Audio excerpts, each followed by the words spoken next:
transport, because believe it or not, the transport of the bees is, I think, myself, I think it's about 90% luck, because you never know what the weather's going to be, and you do your best if the weather is not suitable. And sometimes, most of the time, it's worked out very well, but we've had a couple of tough trips. But that's to be expected, I think, after trucking these things for probably 20-some years. I can't believe that anybody that's been in beekeeping for a while hasn't heard of Wilbanks apiaries in Georgia. This happened to be at an EAS conference that was in Savannah, and they had a field trip through Wilbanks. And this is where, this is the second producer that I started getting packages from when my contact in South Carolina gave out. That was probably, I think I've been doing business with Reg Wilbanks for probably about 18 years, something like that. But in my estimation, he has the A1 package business. The best bees you can get anywhere. But the problem is he can only supply a certain quantity. That's why I have to go to some of these other places at times. When I first started transporting packages, I was doing it for myself. And lo and behold, if, you know, somebody in the club gets word that, oh, you got to go down and get some packages. How about getting me a few? And of course, the next year it's a few more. The next year it's a few more added to that. So I did that for a while with just a pickup truck. But this here is a jig for putting the screens on the packages. That is a roll of screening that those arrows are pointing at right there. And it happens to be the same width as the width of the packages. And what they do is grab one end of the screen and pull it all the way down to the far end. And then they lay their strips, the strips they're going to staple the screen down with, they lay them on, they do the whole thing without cutting the screen.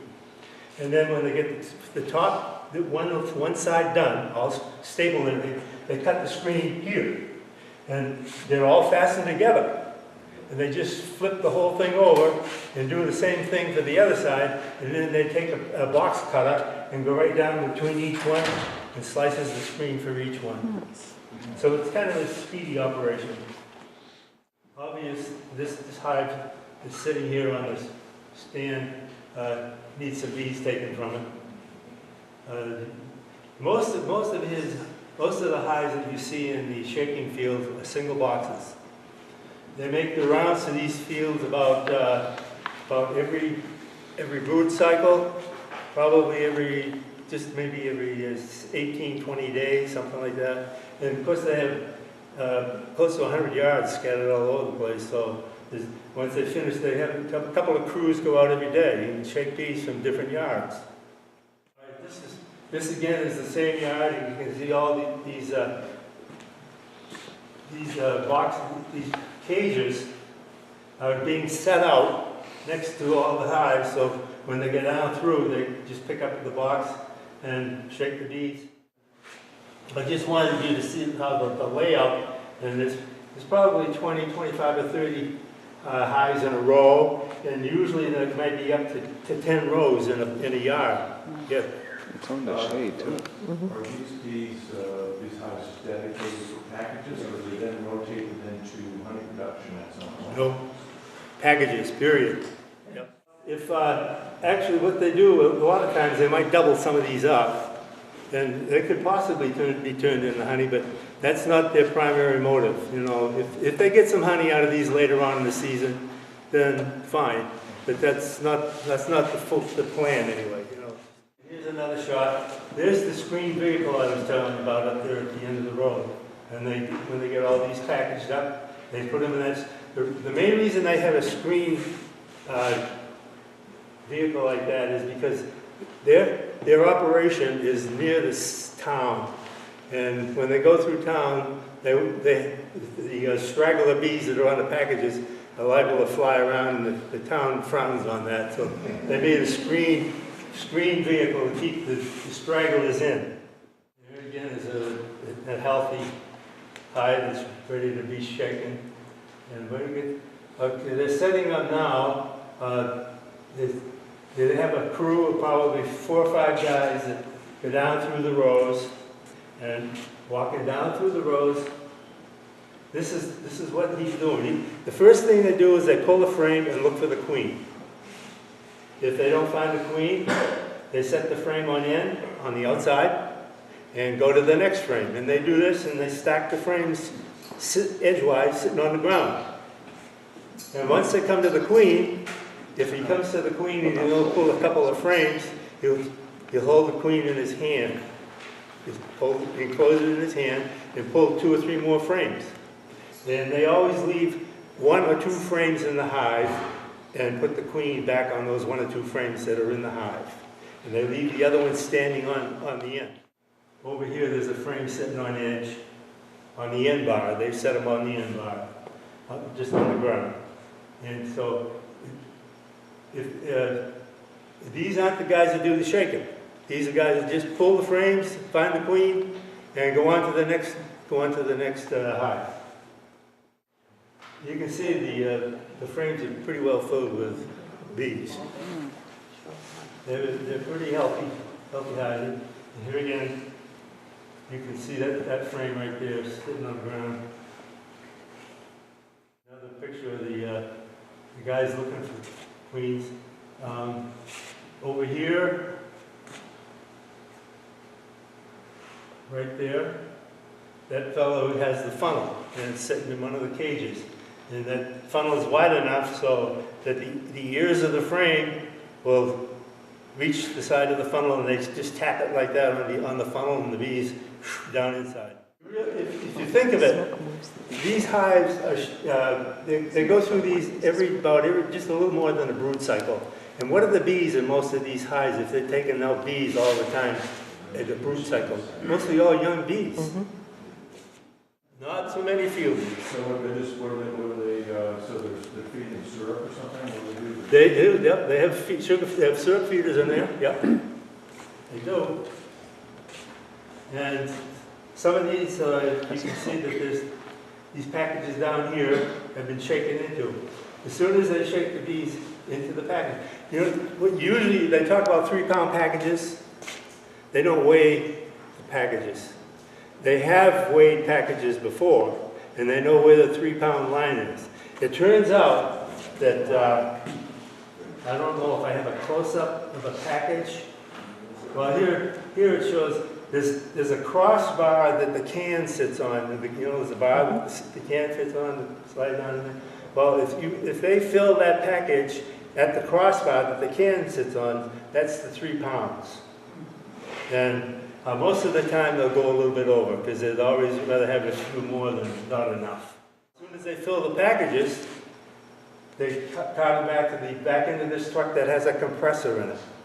That truck has a compressor, and it's the same truck that they haul them through town on to get back to their main facility. And the process here is when they get them, they'll line them all up like this. They don't have any sugar syrup in them there. They don't have a queen in them. They're just strictly shaking bees, and those cardboards sitting on top just keep the bees in. You can see that that's Reg Wilbanks with his sugar syrup cans in his hand right there. He's getting ready to set them out. Now he'll go down through the whole row. These 2 cans sitting on here. He'll do all those rows, set the sugar cans on the outside like that. And now these all have all cans lined up, ready to put in. Well, before they put a can in, it's the same process as when you dump the bees in. They give them a thump on the ground to get them down so they can put the sugar can in. And this fella here, he's putting the cans in and the queens at the same time. And behind him will come the guy that's got the staple gun that will fasten those covers on. Here, you can see he's slipping the queens in. One guy puts the sugar syrup can in, the other guy puts the queen in. And then the guy comes behind him with a staple gun. Now, I don't know if any of you have purchased packages from Wilbanks before, but he does things a little bit different. They all do something a little bit different than the other producers. But he puts his packages in bundles. He has I I get a better picture here. Okay, these little jigs that you see here. This one is a three box jig, and that's a 5-box jig that he's got there, and he has a 4-box. So what he knows where these are going to go when he comes to the yard to shake them. Who's going to be getting most of these packages? Could they be in three sections or 5 sections per? Back to when I started, this is the pickup that I was using for a number of years, and they'd load this thing up. I couldn't get much more than 140 or 150 packages in the back of the pickup. This was the South Carolina outfit. And you see how they pack them in there. Now, this is the second iteration of my transporting of packages. I took this just a 16-foot trailer, just a plain old flatbed trailer, and I devised a way to enclose it a bit so I can haul packages. It's very simple. There's nothing but 2 panels of plywood on each side and a modified panel in the front. Up here at the top peak, right there, there's a flap that comes down so I can have entry air that goes into the front. And these panels on the side, these are on slides so that those panels, if I push them one way, they're full holes, or I can change the amount of air that goes into the trailer just by sliding those things and locking it in place. So this is what I hauled behind my pickup truck for 4 or 5 years, and that still wasn't enough. People were still asking for more packages, so I said, well, I got to do something. I guess I get keep the trailer and get a bigger truck. So that was my next step. Here is the back of wheel banks. They're loading up the trailer now. The canopy on the trailer, as you can see, is nothing but a canvas. I can slide it all the way to one side or the other, get full air when they're loading and unloading, and when I park it in the yard waiting for customers to come. So it gets plenty of air when I need to. This device right here, that thing in the cage is a big power fan. They're blowing air through there all the time when they're loading. There again is another shot. The trailer is filled up there, and they're loading my pickup truck at this time. Now this is the upgrade of my pickup truck. So the way I have it configured now, I can get 420 packages in the back of this truck.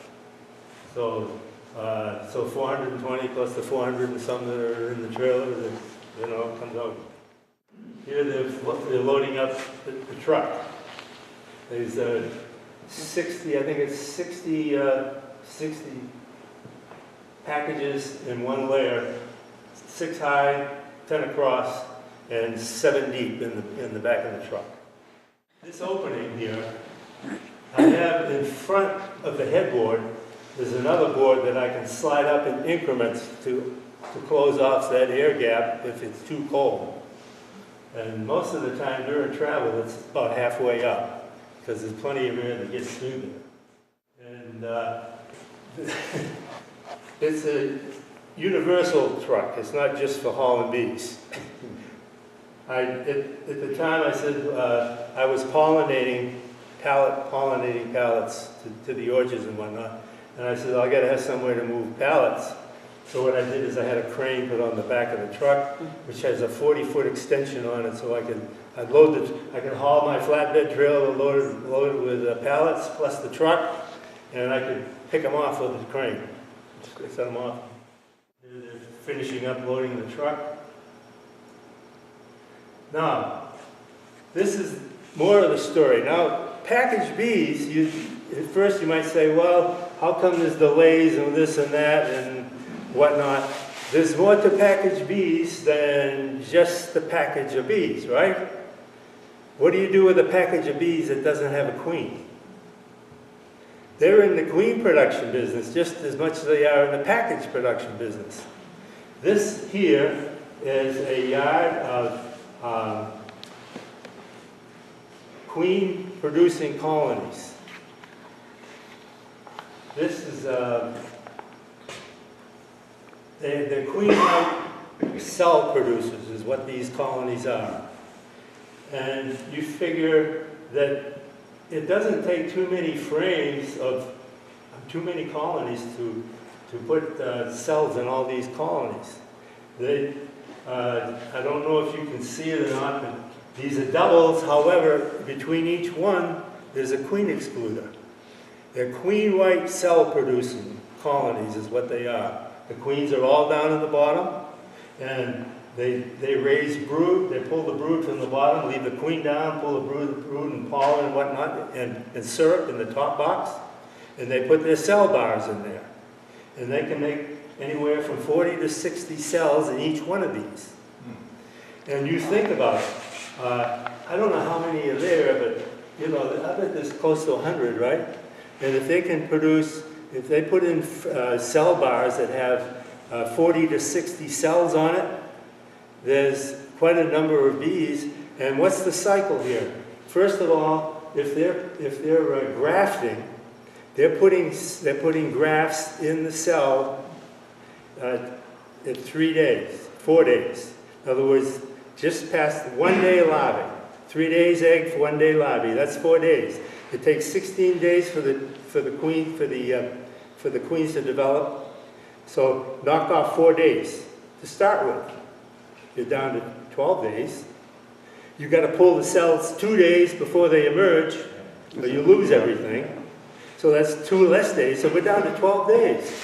12 days in full development, and you pull these. So you can basically say every 10 days they can pull out 40 to 60 cells out of these things, and so it's easy to produce queen cells. That's the easy part. What do you do with the queen cells? You don't put them in the packages. You got to do something else. And here is the bottleneck. The bottleneck in package production is weather and mating of queens.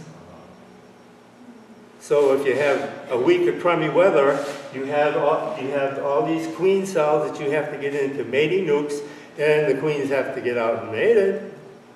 And so this here is the grafting house. So you can only see a corner of this guy does all the grafting, and they only have maybe 8 or 10 mother colonies where they get all of their grafts from. It's a small, you don't, like I say, you don't need many colonies to graft from, because what's the queen lays 1,000 eggs a day, you know, you can't graft 1,000 eggs a day. So you only use a part of them.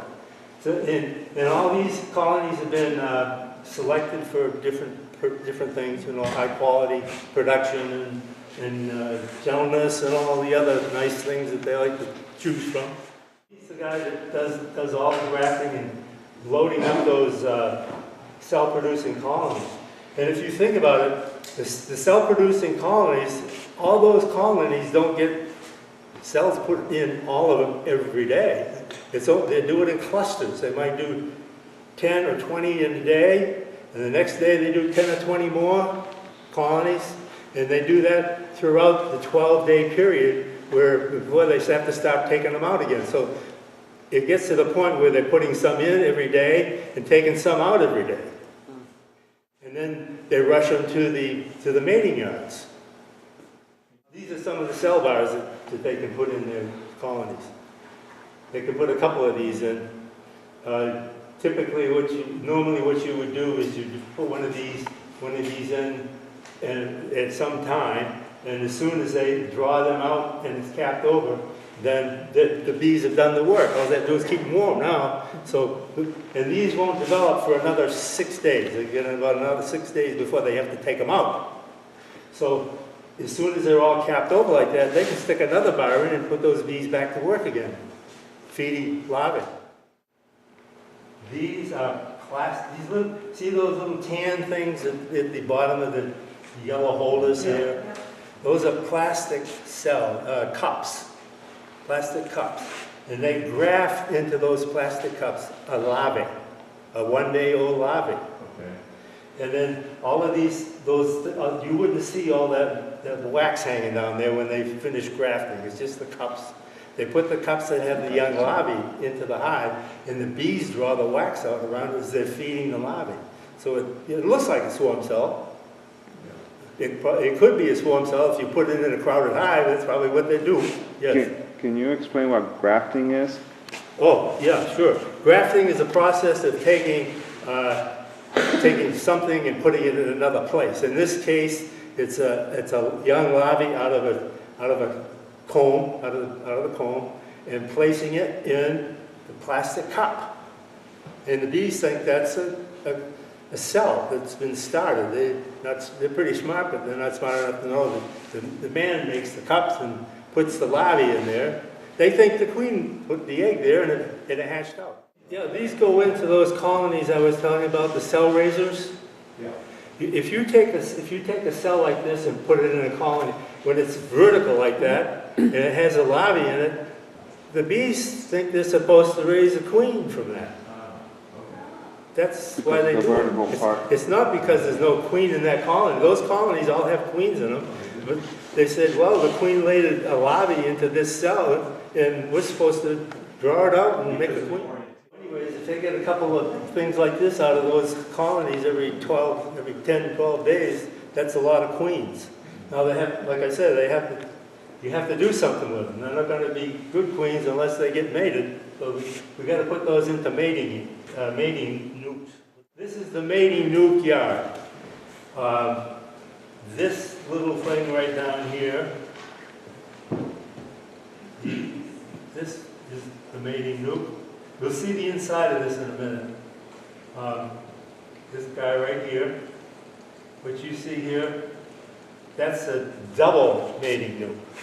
These things are only about so big. And there's only 2 to 3 frames inside that are only small frames. You don't need many bees to take care of a queen cell. They don't have to do anything to it, just keep it warm. But down south it's pretty warm anyway. So there's an entrance on each end of these mating nukes with a divider in there. There's a divider right down through the middle, and what he's doing now is looking for the queen that have been mated. And the way that they tell if they've been mated, if they look in the cell and they can see that there's an egg in the cell. So it's the viable queens. Otherwise, if there's no eggs in the cell, if that queen cell is put in there and it's 1 or 2 days from emergence, then they wait close to 10 days from the time the cell is put into the mating nuke until when they come back and think they're going to get that queen. So that's how they check the viability of the queens that they put in these little boxes that you get with your packages.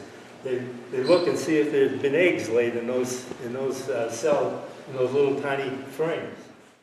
And here again is another shot of the double nuke. He does have a smoker there, but hardly ever uses it. You can see how small they are. You can hold them in one hand almost. Now, what he has here, it's a, let's see, how can I explain it? It's a device that holds the queens. It's a long thing about this, and it's a hollow, it's a couple laminated cage, basically is what it is, and it has sections. And if you can barely see the holes in the top of the device there, there's a slide that goes across all these holes, and each hole is a separate compartment. And what he does is he puts the queen in the compartment and pushes the slide a little bit. So this is the way they carry him back to the main facility to put him in the 3-hole cages that they put him in. And here again, if the weather's bad, they may not get mating, and no mating, they don't have queens to put in the packages, so they don't sell packages. So that's the weather problem. You can get all the queen cells that you want, but if you have no place to put them, then you're stuck. And they get stuck quite often. How many of you have gotten packages that have the queen hanging on a metal tab? I think that's the sign of Wilbank's bees. I don't know any other package producers that uses that metal tab on queen cages. Unfortunately, I've had people call me and say that they've hung the queen cage in there by the metal tab. But the metal tab is over the candy end that has to be, the cork has to be pulled from. You see, you can't use it as a hanger and expect the queen to get out. If you pull the cork on the other end, she's going to get out right away, and that could be a problem. Because you got to have the candy end accessible to the outside bees, of course. And there's a shot of the bees walking, the ones that got left in the cage coming out and going back into the hive.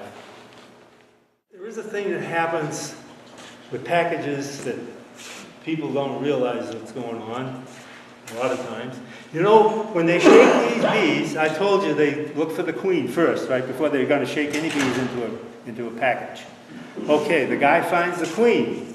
All right, so the guy with the funnel and the package is going to shake the bees. He comes and picks up those frames and shakes them in because he knows the guy found the queen. He doesn't have to look for the queen. He just shakes. But what happens is some of the colonies have more than one queen. Problem. That queen is in your package, and you've got this cage queen in there.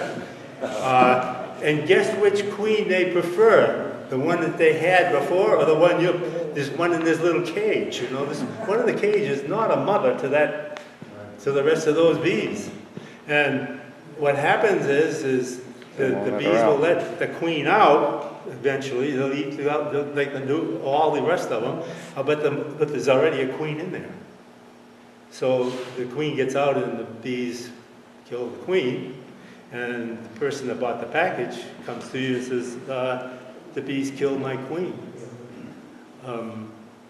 And it took me a few lessons to learn that you don't give out a new queen when this happens right away. Okay? You've got to wait 8 or 10 days. Because most of the time, if that other queen is in there, it's usually a virgin queen. It's one that just recently emerged. And they didn't spot it. They weren't looking for a skinny, small queen when they shook those bees. So you have to wait for 8 or 10 days to give that queen a chance to mate, come back and start laying. That time interval is necessary. That doesn't mean that it's going to happen. If it may not be a queen problem, but you've got to wait and find out if it was. Was there another queen in there? Most of the time, yes, there was. I have a lot of customers that ask me, how long are you going to do this? And I said, I don't know, as long as I feel like doing it. Maybe this will be the last year, but what else am I going to do? I didn't do any of this because I had to do it. But I figured if I like to do it, then I might as well get something out of it. That's right. Give all of our speakers a beautiful That's my hook favorite tool. live tool. It's mine too. So anyway, the nice hook tool. If you guys haven't got a hook tool yet, you might want to put that on your list. Thank you very much. You're welcome. And I'm glad to see it's got paint on it.